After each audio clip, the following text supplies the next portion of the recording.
Hello students, welcome to the Analyst. We'll be discussing a few newspaper articles from the Hindu and the Indian Express today.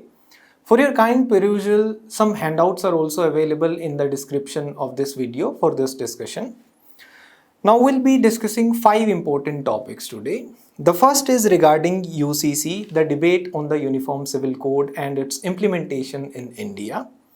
The second article is regarding the clashes, the violence in Manipur and the adoption of a resolution by the European Union Parliament regarding that. The third article is regarding India's launch of a moon mission, the latest one, Chandrayaan-3. The fourth article is regarding the ordinance which was recently promulgated regarding Delhi by the central government. The final article is regarding the urban floods because Yamuna has overflowed in Delhi. Now let's talk about the first one, the Uniform Civil Code and its implementation in India. This debate has been ongoing since quite some time. This is important in paper 2, Indian Constitution, its historical underpinnings and the few important features. Recently, Law Commission has sought the views of the public also regarding the implementation of the UCC, the Uniform Civil Code. The Uniform Civil Code is contained under Article 44 of the Constitution as a directive principle. Article 44 imposes a duty upon the state that the state shall endeavour to ensure that there will be a uniform civil code for all its citizens throughout the territory of India. Now, what is a uniform civil code? Prior to this, there were different laws for different religions related to marriage, divorce, adoption, succession. There were different laws, Hindu Marriage Act, etc., Muslim Personal Law. Now this Uniform Civil Code strives to replace all of them with a common civil code. Irrespective of a person's race, religion, caste, etc., the same set of laws will be applicable to everyone. Now, 21st Law Commission in 2018 observed that the implementation of the Uniform Civil Code is neither necessary nor desirable at this stage. It rather recommended that there should be amendments which should be done in individual personal laws, the Hindu marriage laws and the Muslim personal laws, etc. That will be a better way to ensure gender justice, to ensure uniformity, to ensure the enjoyment of rights by everyone. But again, this topic was given to the 22nd Law Commission, which has sought the views from public also. Now, when we look at the implementation status in different states, it has been implemented in Goa, although not in the strict sense. For example, there are exceptions in Goa also.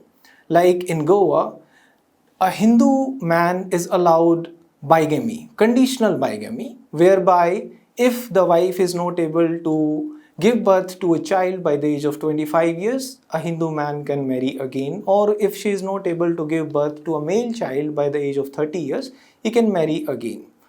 Also in Uttarakhand, the state government has tried to implement UCC by setting up a committee. Now this debate has come up again. And this is going to be one of the hot topics for discussion and debate in the upcoming parliament session. Now, what is the rationale behind the demand of the UCC, the Uniform Civil Code? Let's look at the judicial take first. For example, in Shah Bano case, it was a case essentially related to maintenance. The maintenance of the wife after divorce. Section 125 of CRPC, the Criminal Procedure Code, allows the maintenance to the wife after divorce. Now in Shah Bano case, the Supreme Court observed that it should be available for the Muslim women also. Even in Daniel Latifi case, it was observed by the court that maintenance should be given even after the iddat period. There the court observed that there should be Uniform Civil Code to ensure gender justice, to promote integration, national integration. How? For example, the UCC will help in removing the disparate loyalties to laws having conflicting ideologies. For example, the laws having conflicting ideologies like Muslim personal laws versus Hindu personal laws. Therefore, in Sarla Mudgal case, again the court observed that almost 80% of the section of the Indian population is governed by a single code. Then there is no logic to keep the remaining 20% of the population outside its scope, although this is actually a debatable kind of a view. Then in Jordan Dingday case, again the court observed that UCC should be implemented. Why? Because that is a case regarding a Christian woman. She sought a decree of nullity of marriage on the grounds of the impotency of her husband. Although the court declined the decree of nullity of marriage because it is forbidden under the Christian laws, but it allowed judicial separation. There again, the court observed that there should be a uniformity in the personal marriage laws also and on the grounds of judicial separation, etc. Likewise, recently in Shaira Bano case, again the court observed that the practice of triple talaq, which is being practiced in the Islam, that is unconstitutional. So all of these judicial precedents, they are pointing towards the interest of judiciary towards implementation of UCC. Then there is an argument, a school of thought which says that to fulfill the aspirations of the constitution, UCC should be implemented. It is one of the ways to promote unity and harmony in the society. Even preamble says explicitly that secularism should be the motto of the state, should be an ideal of the state. Likewise, it is also argued that it will promote equality, human rights, gender justice, gender equality. It even signifies the progressiveness of the society. But there are certain factors inhibiting the adoption of UCC. For example, a consensus has to be built before the implementation of UCC.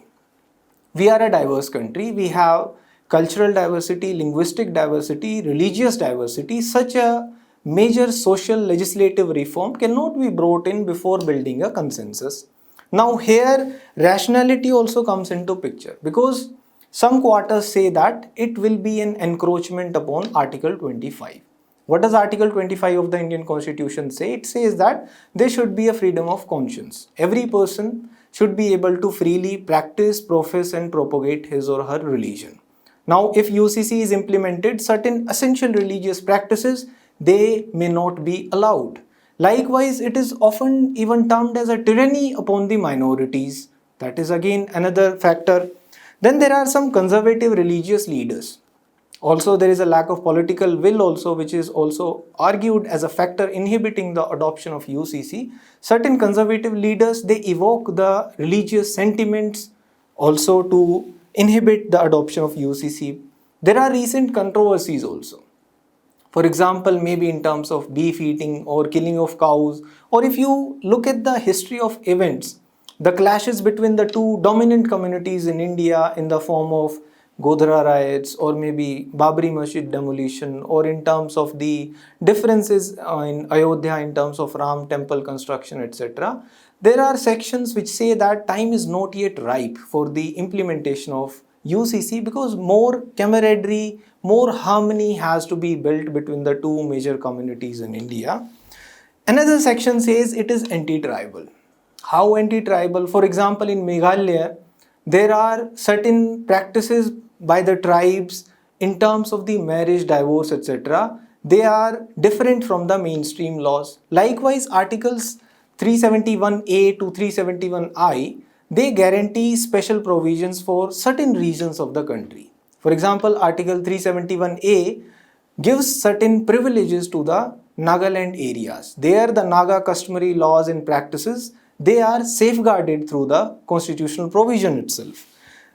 Another argument is the secular state. In a secular state, the state should rather be an enabler of the enjoyment of the rights, not an inhibitor of the rights. Therefore, any kind of interference by the state in personal matters, that is seen as encroachment upon the fundamental rights also. Then Ambedkar used to say that UCC is desirable, but it should be voluntary. Voluntary in what sense?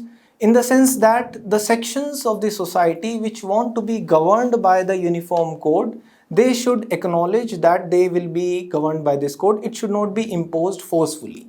Plus, Article 37 even states that the directive principles, they are non-justiciable. They cannot be enforced in a court of law just because they are enshrined within the constitution, although they are fundamental in the governance of the country. So when you are giving your opinion on such a debatable issue, try to link it to major ideas. For example, we have to take care of the credentials of India as a secular nation, as a progressive nation. Therefore, such a reform, to implement it, it should not be a top-down approach, rather a bottom-up approach where consensus is built, trust is built, and trust is earned from all sections of the population before actually it is implemented. Because when a society progresses and evolves, naturally there will be more homogenization. Now the second article is regarding Manipur. There were some clashes in Manipur regarding that the European Union Parliament has adopted a motion. This is important in GS1 in social empowerment, regionalism, as well as in GS3 in the linkages between development and extremism. Now, what is the context behind this? European Union Parliament has adopted a resolution that the Indian government should act to halt the clashes between the various ethnicities in Manipur. Now, Manipur is a state which was recently embroiled in a spat of violent clashes between the dominant communities, Meiteis, Kukis and Nagas. Also, the European Union Parliament, it actually kind of condemned the nationalistic rhetoric, the so-called nationalistic rhetoric of the state government. Now, India has responded by saying that it is an entirely internal matter for India. What is the resolution which was passed by EU? It says that India should protect all its religious minorities because the Kukis, they are Christian tribals in Manipur, and unhindered access to the area should be allowed to journalists, international observers. Even the internet shutdown should be ended there, and they have tried to highlight the human rights issue there by saying that human rights should be prominent in the dialogue for all the European Union countries and their relationship with India. They have even recommended that the AFSPA, the Armed Forces Special Powers Act, that should be repealed. Now let's understand the story behind it first. The state of Manipur, when we look at it in terms of the population, in terms of the demography, it consists of three major ethnic groups: the Meiteis, Kukis and the Nagas. The Meiteis are predominantly Hindu and they are living in the valley area, the plain area. Geographically looking, 10% area of the Manipur is the plain area, 90% is actually a hilly area. Now, when we look at the population, Meiteis constitute almost 60 to 65% of the population of the state, whereas the other communities combined, they constitute less than 40% of the population of the state. Now, the Meiteis, they live only in the plain area. They have not been accorded the scheduled tribe status. Whereas the Kukis and Nagas, they are accorded the ST status and they live in the hilly area, which actually accounts for almost 90% of the area, geographical area of the state, whereas their population composition is pretty low. Now, the debate arose when the demand by the Meiteis for the ST status came into picture again. Some Meiteis have already been accorded the ST status, but most of them are not. The recent trigger for the clashes was in the form of a High Court order. The High Court of the Manipur ordered the state government to ensure that the recommendation for the inclusion of Meiteis in the scheduled tribe list should be sent by the state government to the central government. Because otherwise it will lead to the violation of their right to equality under Article 14 and the right to life and liberty of the Meiteis under Article 21. This led to a backlash from the Kukis and the Nagas. Also, another triggers were in the form of the demolition of some churches in the East Imphal district because they were allegedly constructed on the illegal areas or without the permission of the requisite authorities. Also, the Manipur government started surveying the protected areas to ensure that illegal encroachments are no more there, and evictions were conducted, and this was seen as a drive against the Kukis, which led to the protests. Now, what are the causes of protests against the ST status to the Meiteis? Why the Kukis are protesting? The main cause is actually land. Because land is the main bone of contention. The geographically looking, only 10% is the valley area in Manipur.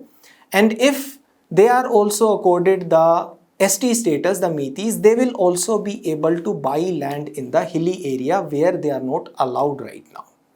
Another thing is the Kukis and Nagas, they argue that the ST status criteria that is not met by the Meiteis, because Meiteis, they are socially more advanced.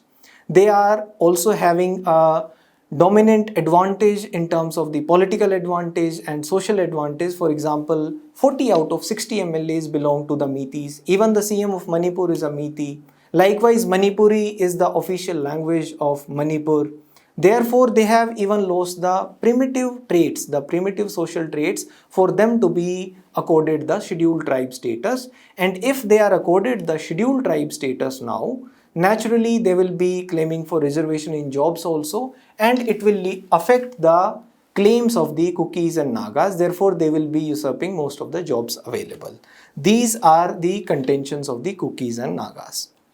But there are certain arguments put forward by the Meiteis also. What do the Meiteis say? The Meiteis say that they should be awarded the status of indigenous community so that they are able to protect their indigenous culture, they are able to save their ancestral land, etc., and even the language from the illegal immigrants, because the Imphal Valley there, it is already shrinking, the area is very less, and there are illegal immigrants coming in from Burma, Myanmar for example, whom they call Burmese Kukis, and they are resorting to illegal poppy plantations, etc. And because they are now being restricted from performing any kind of illegal activities, therefore they are protesting against the ST status to be allotted to the Meiteis. Also, there are allegations of ethnic cleansing also. For example, in Choda Chandpur area, there was actually some eviction of the Meiteis from the Christian tribal areas, because the Kukis, they are Christians, and Meiteis, they are predominantly Hindus. Now, the Meiteis also argue that they were recognized as a tribe even before the merger of that region with India. What are the steps that India has taken to ensure that there is no more violence there? The Home Minister Shri Amit Shah presided over the peace process there. There were combing operations conducted. There were relief camps which were also set up there. What should we do in the long run to deal with such a situation? As of now, our first priority should be to continue the military operation till intensity and spread of violence is controlled. But in the long run, harmony, consensus building, development, such things have to be given priority, because a natural evolution is always sustainable and interventions in the region has proven costly. Therefore, trust building exercise should be the way, and European Union Parliament commenting on the internal matters of India, that has to be rebutted strongly. Now, the third article is regarding the Chandrayaan-3 mission, India's Moonshot. This is important in GS3 in the achievement of Indians in science and technology and the indigenization of technology. Now, Chandrayaan-2 was the previous mission for launching a moon mission. Chandrayaan-2 had failed to reduce its speed in the final seconds of descent to the desired level. Therefore, it crashed on the surface of the moon at about more than 500 kilometers per hour. Now, whereas Chandrayaan-3 now it has been upgraded. Let us first look at the upgrades in Chandrayaan-3. Then we'll be discussing the significance, the importance of these initiatives, why they are strategically important for India. The upgrades in Chandrayaan-3 are: one, its legs have been strengthened. See, in the lander, it does not have wheels, it has legs or stilts, upon which it slowly lands and stabilizes itself once it lands. Its legs have been strengthened now to withstand landing up to almost 10 kilometers per hour, whereas the earlier lander had crashed. It has a bigger fuel tank so that it can see if there is a boulder or a crater at the landing site. Then it can choose a different landing site and it will have enough fuel to land at another place also. It will have sun on all of its faces, because there will be 4 solar panels which are installed in the Chandrayaan-3. Earlier there were only 2 solar panels. Therefore, it will keep on drawing energy in whatever direction it lands. 1 or 2 of its faces will always be facing the sun. There are more instruments on board Chandrayaan-3. For example, there is a laser Doppler velocimeter which will fire the laser beams to the surface of moon to determine the velocity of descent and to control it. Also, the software has been updated. Multiple redundancies have been included in the software so that if one system fails, another one will take care of it, and there are redundancies to ensure there is no failure. Now, what is the significance of this? Why it has to be successful? If we observe, there has been a shift in the strategy of our space missions. For example, when ISRO started the space missions, initially we were even derided or ridiculed, saying that we are the pretenders, we have too lofty goals. But now we have come a long way and we are playing with the big players. We are in the same league, and in terms of the achievements of ISRO, it is a big shift. For example, till now it used to focus on kind of utilitarian objectives. For example, maybe remote sensing satellites, telecommunication, teleeducation, etc. The space and planetary explorations, they were nowhere in the picture, but now we have delved deep into that aspect also. For example, the other major spacefaring nations, they have different strategic advantages. For example, NASA has a clear advantage in terms of deep space exploration. Russia has an upper hand in sending humans on space flight missions in deep space, etc. Likewise, for Moon, now we will be sending Chandrayaan 3, will be the first country if we are able to land in the polar regions of Moon. Plus, it will be able to gather valuable insights which will add to the global knowledge pool. For example, Chandrayaan 1, it discovered that there is water on the moon.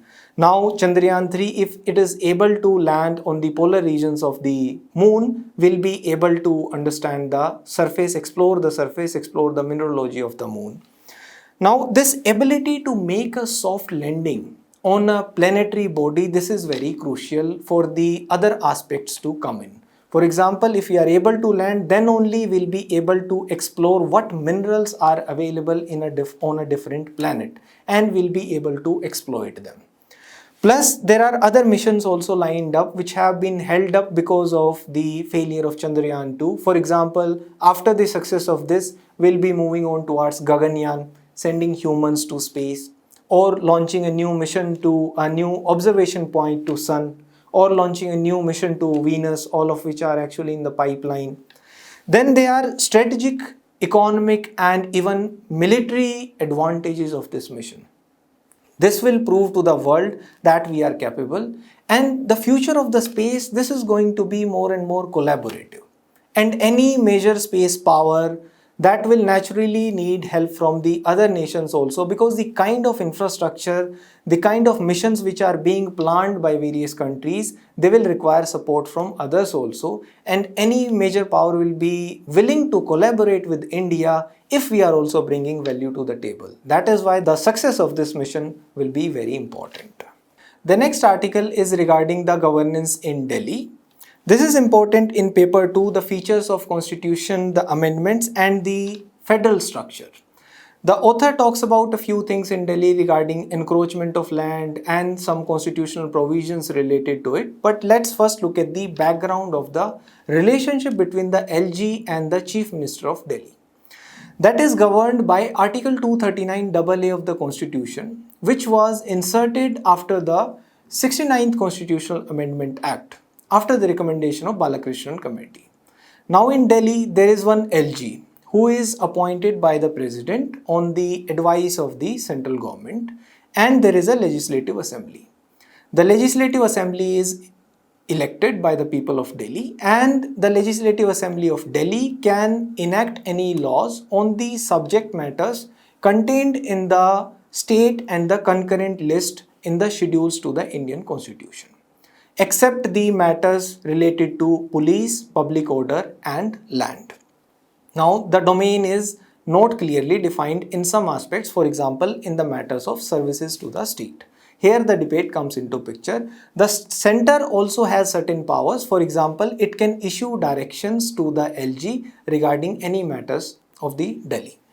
Now, the timeline of this tussle, let us look at this first. In 2016, a Delhi High Court judgment observed that LG will have absolute power, absolute control over the matters related to Delhi, and his concurrence will be required for implementation of anything. But in 2018, Supreme Court observed that the primacy should be given to the elected government, because an elected government essentially represents the will of the people. Therefore, except the matters which are explicitly contained in the constitution, that is police, public order and land, apart from them, primacy should be given to the elected government. Therefore, we should follow the principle of a collaborative federalism. Then in 2021, there was another amendment by which the government implied that the term government contained in the act will be implying LG of Delhi. But this was contested again by the Delhi government, and in 2023 the Supreme Court judgment observed that Delhi government will have legislative and executive control over the administrative services except public order, police and land. Therefore, the principle of collective responsibility shall apply. But again, immediately the government came up with the amendment ordinance in 2023, which almost negated the Supreme Court judgment in May 2023. Now, the stated aim of this ordinance is that it is a comprehensive scheme of administration of services which will balance the local interests, the interests of the people of Delhi, and the will of the people of India, the entire nation, which is represented through the President of India. Therefore, the LG shall have the power over the services and he can consult the Chief Minister at his discretion. He is not bound to do that. And therefore, the entry 41, the service related matters of the state list, that was excluded from the scope of the powers. It also the ordinance created a permanent National Capital Civil Services Authority. Now, this authority will comprise of 3 members. One, the Chief Minister of Delhi, who will be the chairperson, and 2 members will be bureaucrats. One will be the Chief Secretary of Delhi and another will be the Principal Home Secretary as the member secretary. This authority shall have the powers regarding the transfers, promotion, appointment, etc. and even the disciplinary proceedings of the civil servants employed in Delhi, in the services of Delhi government. Now, the decisions of this authority will be taken by a simple majority, and in case of a difference of opinion, the decision of the LG will be final. Now, there are certain issues with this ordinance. For example, there is a kind of a bureaucratic veto. Like it is observed that the decisions of the authority will be taken by a majority, but here there are 2 civil servants in the National Civil Service Authority itself. Plus the idea of the triple chain of command, which was given by the Supreme Court in 2023 judgment also, that the civil servants, they will be responsible to the members of the elected Legislative Assembly of Delhi. The ministers will be responsible to the Legislative Assembly, and the Legislative Assembly is ultimately responsible to the people of Delhi. That triple chain of command, that is not observed because the control of services will again ultimately lie in the hands of the LG. The court also had even dismissed the Balakrishnan committee, which had given a specific recommendation that services should not be within the scope of the state government, the elected Legislative Assembly of the Delhi. Though Delhi is not a full-fledged state, but still it has the power to legislate. It represents the aspirations of the people of Delhi. Therefore, to implement its decisions, it should be allowed to have the control over the matters related to the services of the civil servants. Plus, a democratically elected government which is accountable to the people, that is the ultimate ideal, the virtue in a democracy. Also, Article 239AA talks about a kind of asymmetric federal model. Although Delhi is not a full-fledged state, but the principle of federalism shall apply here also, as observed by the Supreme Court in 2023 judgment also. And the executive powers, they are coextensive with the legislative powers of the Legislative Assembly of the Delhi. Therefore, because the Legislative Assembly of Delhi has the power to make laws on any subject except the public order, police and land, any other subject contained in the state and concurrent lists in the schedule to the Indian Constitution, Therefore, it should have executive powers also to implement them. And LG is bound by the aid and advice of the Council of Ministers of the Delhi in those matters where the within it is within the domain of the Legislative Assembly of Delhi to make such laws.